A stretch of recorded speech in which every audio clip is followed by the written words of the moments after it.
Paano kaya ito? Sir, may Shopee ka po. Ha? May Shopee ako? Teka, pitaka ako. Ala, wala yung pitaka ako. Nasa bayan siguro. Tawagan ko nga misis ko.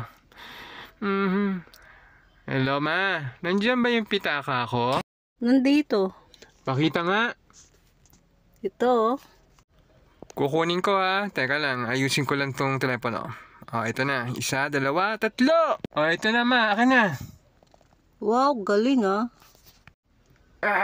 Ito na. Galing ko, no? Teka lang, magbabayad muna ako ng Shopee ko.